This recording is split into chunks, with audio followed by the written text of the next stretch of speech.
noches. Bueno, me dejó alta la vara, Andy. No creo que yo los pueda hacer reír. Pero gracias por la invitación a UPS, porque es raro que me inviten a hablar de fracaso, ¿no? Y sé lo que están pensando.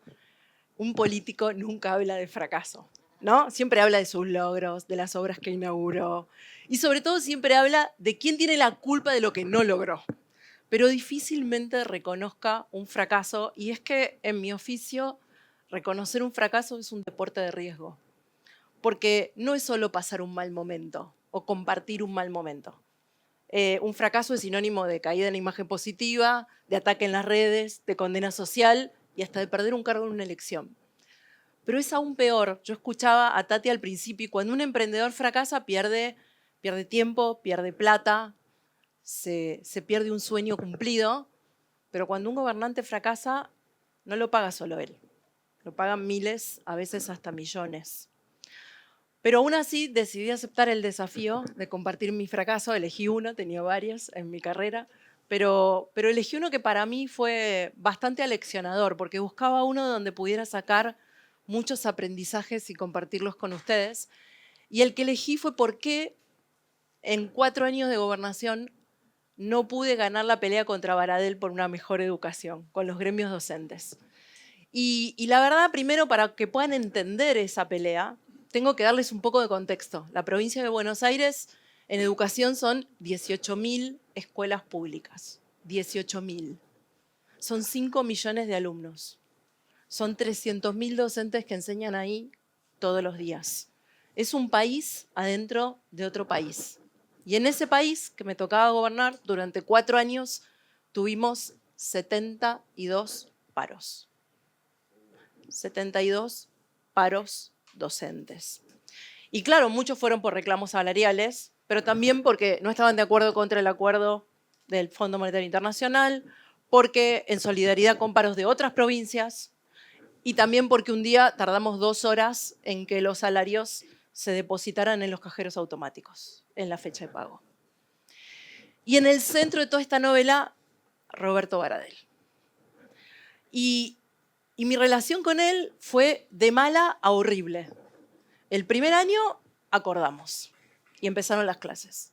El segundo año no empezaron las clases, pero el conflicto fue corto, muy intenso, pero luego se encaminó. El tercer año, que es el año de los que les quiero hablar, en el 2018, no nos pusimos de acuerdo en todo el año y tuvimos más de 20 paros docentes. ¿Cuál fue el problema? El problema es que nuestra oferta inicial de aumento salarial era del 15%. Y las estimaciones del Banco Central daban ese año un 18% de inflación. Parece increíble lo que les estoy diciendo, pero era así. 18% de inflación. Y entonces Baradel quería cláusula gatillo y yo ofrecía 15% de arranque y después ir revisando cada 3 meses. ¿Y por qué yo no quería cláusula gatillo? Porque la Argentina estaba entrando en crisis, los mercados internacionales se habían cerrado, no había acceso al crédito y yo no sabía si iba a poder pagar la cláusula gatillo. No quería comprometerme a algo que no podía pagar y que además podía desequilibrar las finanzas provinciales. Y en ese arranque de esa pelea empezamos por los números. Pero después seguimos peleando por ver quién ganaba. La pelea fue creciendo y el conflicto se fue complejizando. Y la verdad es que ahí me di cuenta de lo primero que aprendí. Cuando arrancamos, mi oferta no estaba tan lejos de su pretensión. En los primeros 2 años de mi gobierno, los docentes habían mejorado su salario y además lo que me terminó de definir para saber que tenía que insistir en la pelea y sostener mi posición fue que cuando yo veía la imagen de los dos frente a los bonaerenses, yo tenía más de 50% de apoyo en las encuestas y Baradel más de 70% de rechazo. Lo que cualquier asesor político definiría como una pelea para ganar. ¿Pero en qué me equivoqué? Me equivoqué porque yo creía que la pelea entre Baradel y yo era una pelea que definían los bonaerenses. Si la sociedad apoyaba a uno, ganaba la pelea. Si lo rechazaba, no. Pero para Baradel lo importante no eran los bonaerenses, ni las familias que mandaban a sus hijos a escuelas públicas, ni siquiera todos los docentes. Lo que Baradel representaba y lo que a él le importaba eran sus afiliados, unos miles, a los que él les había prometido que iban a ganar lo mejor posible, trabajando lo menos posible. Porque no solo pedía un mejor salario, que era legítimo, pedía que no incluyéramos presentismo, pedía que no controláramos las licencias, pedía que el gremio pudiera tener influencia en áreas decisivas del ministerio. La pelea era mucho más que por salario, pero a él solo le importaban esos miles, no el 70% de imagen negativa. Y a medida que la pelea crecía, su apoyo se fortalecía. En cambio, yo dependía de millones, de que millones me acompañaran en esa pelea. Y esos millones empezaron a cansar. Y las madres me empezaron a decir, Baradel es un desastre, pero yo tengo que mandar a mi hijo a la escuela, trabajo y no tengo dónde dejarlo. Y un docente me decía, Baradel no me representa, pero yo estoy cansada de no saber cuánto voy a tener de aumento porque pasaron meses y ustedes no se ponen de acuerdo. Y empezaron los scratches de delegados gremiales a cada lugar a donde iba, mi imagen empezó a caer, el conflicto se empezó a complejizar, hasta que pasó un punto de inflexión en ese año 2018, septiembre de 2018, que ya no fue simbólico, ni discursivo, ni de pelea por televisión, fue muy real. 2 personas fallecieron en una escuela de Moreno por una falla de gas. Ese día yo dejé de discutir con Baradel y empecé a discutir contra la sensación de que había un Estado que no había cuidado de las escuelas. No importaba si las escuelas estaban mal hacía 30 años y eran 18.000, no importaba si el gasista matriculado había ido el día anterior, la tarde anterior a que abriera la escuela y se produjera la falla a revisarlo. No importaba si le habíamos mandado al intendente millones y millones de pesos para arreglar escuelas y que no había usado esa plata, ni tampoco que Baradel estuviera usando esa tragedia haciendo política de la peor. Nada de eso importaba. Lo único que importaba era que 2 personas habían fallecido. Y ya no importaba quién tenía razón en los números. Y ese día perdí la pelea. El conflicto se terminó en marzo de 2019, cuando cerramos la paritaria de ese año y terminamos pagándole a los docentes ese 18% que Baradel había pedido el primer día, con un año de conflicto y más de 20 paros, para reconocer su pedido del primer día. ¿Qué aprendí de este fracaso? 3 cosas. La primera, con tener razón no alcanza. Les quiero compartir, y le voy a pedir a Hernán o a uno de los chicos que les muestre un gráfico que se publicó hace menos de 15 días. Este gráfico es la evolución del salario docente de un maestro de grado con 10 años de antigüedad en valores reales, ¿no? Sin considerar la inflación. Desde Cafiero hasta Axel, el día de hoy. El pico histórico de la serie, adivinen qué año es. 2018. ¿Quién hizo este gráfico? Este gráfico lo hizo Alejandro Morduchovich. Alejandro es un especialista en educación, con mirada muy económica y con una ideología completamente opuesta a la mía. Luego otros economistas confirmaron este dato y estuvo rodando por redes. Es decir, que la oferta no era tan mala y lo que pagamos tampoco. Pero con tener razón no alcanza.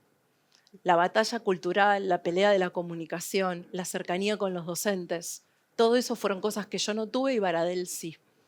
Él ganó esa pelea. Lo segundo que aprendí es que cuando vas a iniciar una negociación o un conflicto con alguien, tenés que entenderlo y conocerlo bien en profundidad. Yo creí y me comporté como si hubiera estado combatiendo o peleando contra alguien, contra otro político, por la valoración pública. Pero yo peleaba contra alguien a quien el desgaste lo fortalecía y el paso del tiempo también, y a mí no.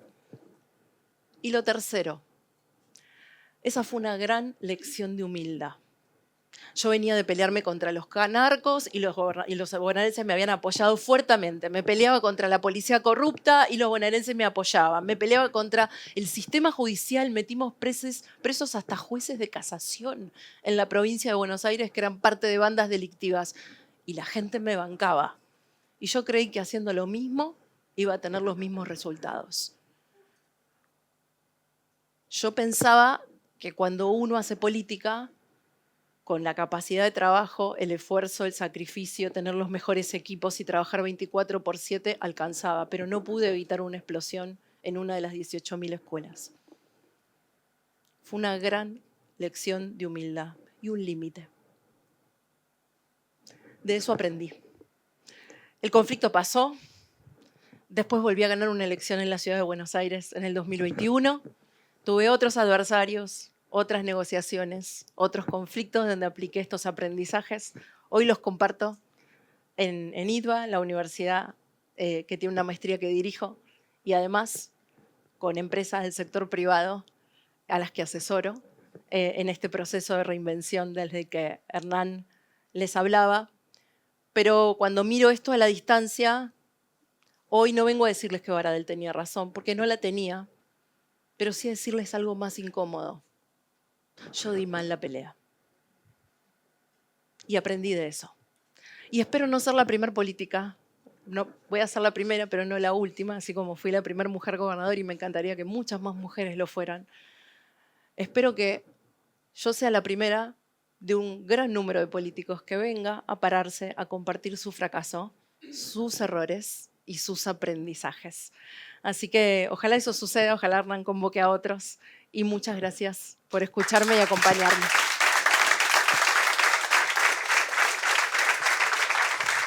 Wow, estaba tratando de acordarme si algunas de las veces que entrevisté políticos, alguno me dijo, hice esto mal, ¿no? Porque en general es culpa de otro. Siempre. Así que felicitaciones por la valentía.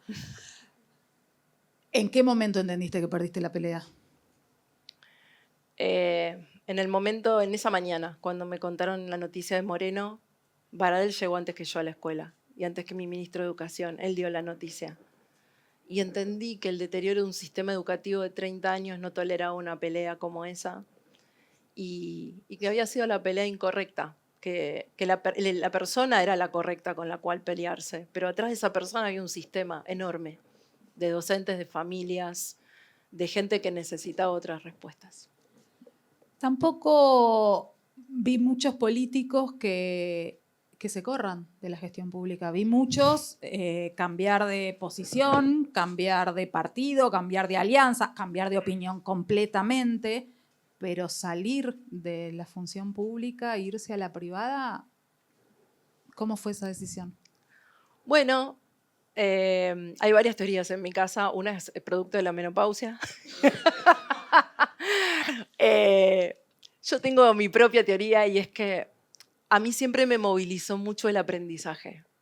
Siempre cuando algún joven, ahora que soy grande y que algún joven me pregunta cómo hice o cómo haría, qué tendría que hacer él, yo siempre les digo, cuando elijan un trabajo, no lo elijan por la plata, no lo elijan por el cargo, si están trabajando en lo público, elíjanlo por lo que van a aprender, porque lo que aprendes no te lo saca nadie.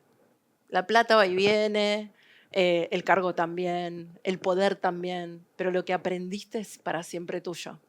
Y lo que me empezó a pasar, sobre todo en la última etapa del Congreso, es sentir que no estaba aprendiendo nada y que no estaba agregando valor.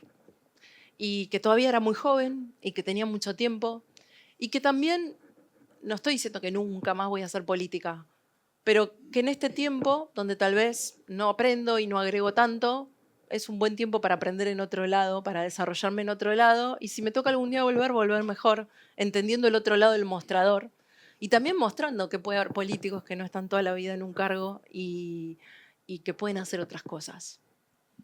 ¿Qué fue lo más difícil de ser mujer y gobernadora de la provincia de Buenos Aires?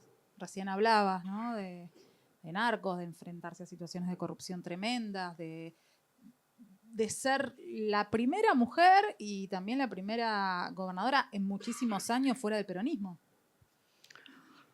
Bueno,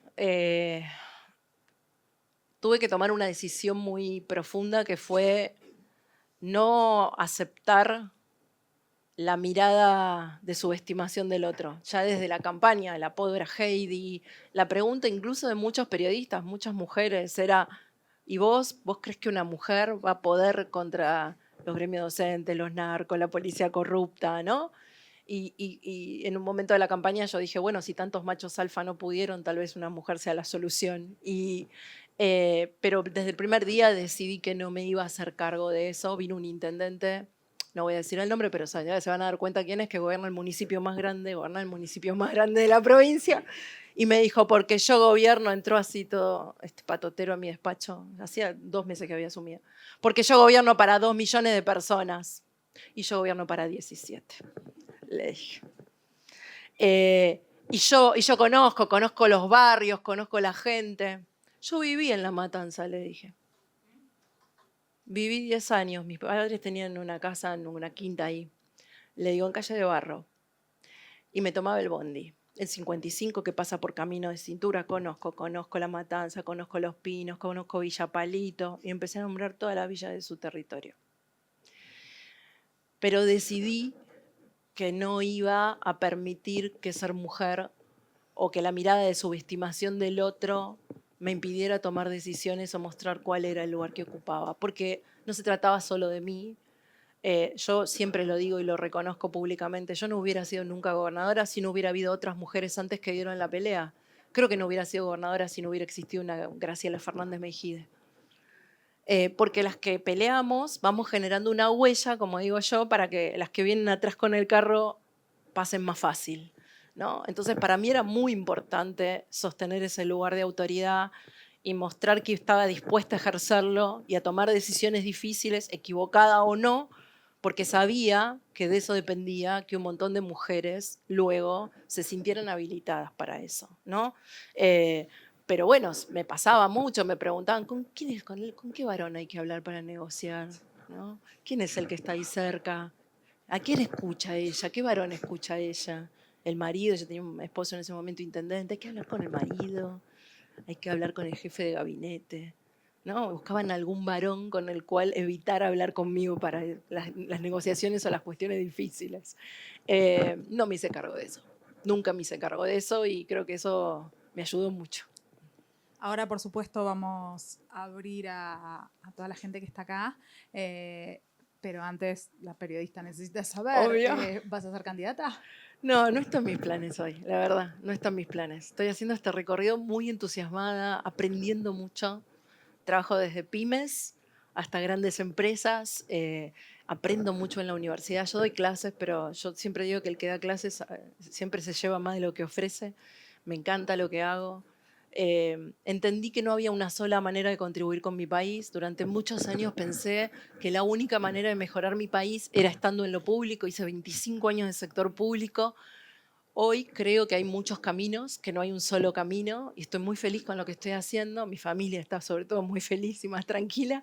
Pero no sé, digamos, tengo una vocación y si siento que puedo hacer una diferencia, de vuelta, si vuelvo a sentir que puedo aprender y que agrego valor, es probable que vuelva a la política. Mientras eso no me pasa, y hoy todavía no me pasa, bueno, probablemente haga el camino desde acá.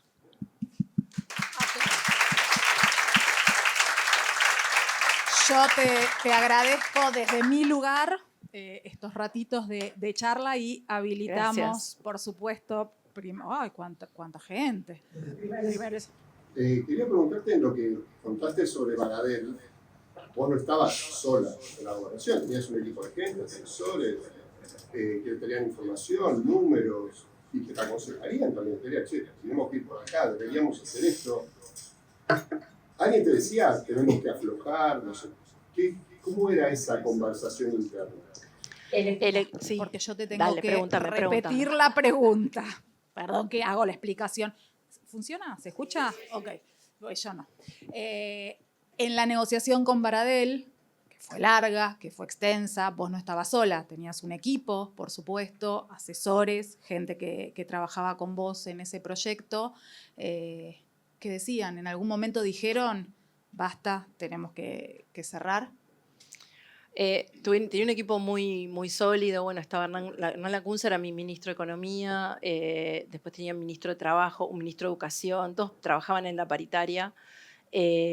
La verdad que hubo debate, pero la frase de la soledad del poder es literal así, ¿no? Vos podés tener mucha gente que habla a tu alrededor, pero al final la decisión última es tuya y la responsabilidad última es tuya. Los aciertos son colectivos, los errores son tuyos. Y así debe ser. para eso está el liderazgo y la posición de responsabilidad. Así que yo no hago responsable a nadie de mi equipo, me hago responsable a mí por todos los errores del proceso. Vi esa noticia muy de cerca, fue un caos, ¿no? Y muchos chicos sin colegio. Dada la introducción, lo que me gustaría saber ahora en esta inserción al mundo fuera de la política, como mujer, ¿cómo ves la posición de la mujer en lugares de liderazgo y una mirada diferente a la que da el hombre? Yo te lo voy a repetir, si lo digo mal, igual vos lo entendés. Dale, sí. Como mujer, ¿cómo ves la posición, la mirada de la mujer en este lugar que ocupás hoy, fuera de la política, en contraposición con el liderazgo y la mirada del hombre? Lo primero que veo en común con el sector público es que para las mujeres es tan difícil en el sector público como en el sector privado. Esa es la primera impresión. De los directorios de empresas, solamente el 12% de los cargos están ocupados por mujeres. 90% son hombres. Cuando bajas a las posiciones gerenciales, el número no cambia radicalmente. O sea que es yo digo que es muy difícil para las mujeres que ambicionan poder, que ambicionan crecer, que ambicionan liderazgo, competir con varones en el mismo espacio. Sigue siendo difícil, las cosas mejoraron, han cambiado, pero sigue siendo complejo la arena. Y ahí no hay tantas diferencias entre lo público y lo privado. De hecho, hay muy pocas mujeres CEOs, hay muy pocas mujeres dueñas de compañías en Argentina, la mayoría de las veces son hombres. En términos de si aportamos algo distinto al varón, yo creo que sí. No sé si por naturaleza, creo que es más por cultura.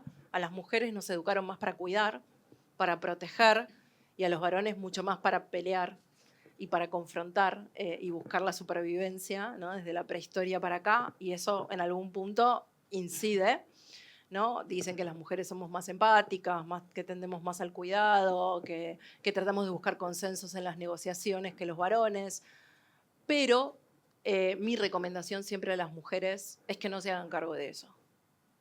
No tenemos por qué ser ni más sensibles, ni más cuidadosas, ni más...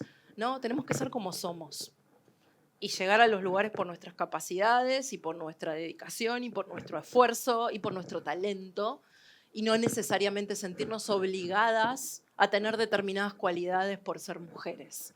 Y bueno, y trabajo bastante, ahora mucho, porque no me termino de ir del todo de la política, no ocupo ningún cargo, pero estoy como presidenta de la Fundación Pensar, que es la fundación de los equipos técnicos del PRO, y desde ahí trato de facilitar y promocionar mucho el crecimiento de mujeres jóvenes en el PRO, ayudándolas a entrar en instancias de capacitación en universidades, haciéndoles mentoreo, promoviendo que participen de espacios de poder. Desde mi lugar trato como de hacer algo por otras cuando tenían mi edad, como cuando empecé. Y bueno, yo no tenía muchas mujeres a mi alrededor que me ayudaran. Y bueno, trato de que ellas puedan contar conmigo. Menos mal que vos respondiste también porque yo lo traduje pésimo. Menos mal porque yo lo iba diciendo y decía, qué mal le estoy explicando la pregunta. Perdón. Una más. ¿Cómo equilibraste tu puesto de gobernadora con tu familia? Esa puedo decirla. ¿Cómo equilibraste tu puesto de gobernadora con tu familia, con la vida personal que seguía? La respuesta es no lo equilibré. Me encantaría decir, hice un montón de cosas para equilibrarlo, no es que no lo intenté. Y tengo algunos tips aprendidos con el paso del tiempo para mujeres que trabajan mucho, que ayudan, ¿no? Pero no, quien te hable de un equilibrio en una posición como esa, no te está diciendo la verdad.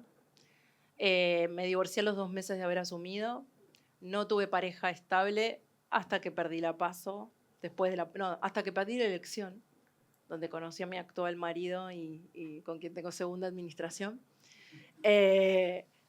Durante esos años no tuve ninguna pareja estable, no había tiempo para eso.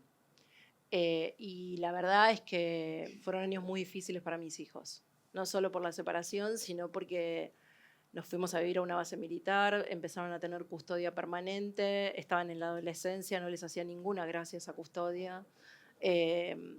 sufrían en el colegio en el que habían ido toda la vida el prejuicio de algunos docentes y algunos compañeros por lo que le decían los padres, y además tenían una mamá que trabajaba muchas horas, incluyendo los fines de semana. Y por más que trates de hacer equilibrio y estar todos los días a las 9 de la noche, salvo cuando tenés que ir a un programa de televisión, y de no faltar en ningún acto escolar, y de que tu hijo lleve el mapa, aunque te enteres a las 10 de la mañana, que lo tiene que llevar el día siguiente a las 8, y ver dónde y cómo delegás que alguien se lo compre y se lo dé. No fueron años fáciles, y de hecho para todo el mundo la pandemia fue algo horrible, para mí fue algo increíble, porque de repente, desde el 19 de marzo, creo que fue 19 de marzo, por ahí, que se cerró el país, yo estaba 24/7 con mis hijos. Estuve 24/7 por mis hijos todo el tiempo que duró la restricción, y para mí era increíble.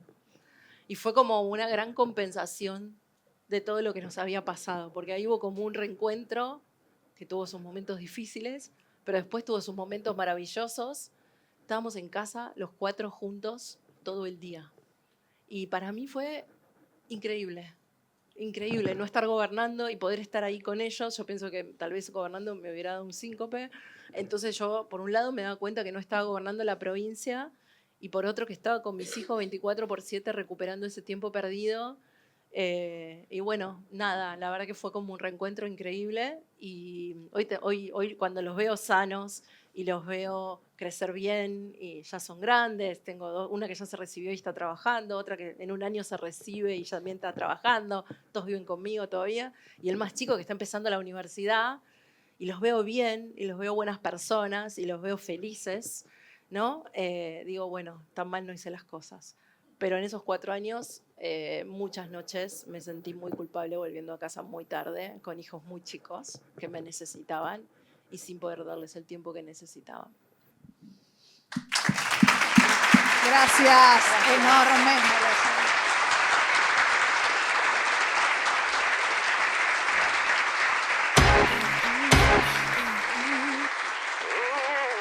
Gracias.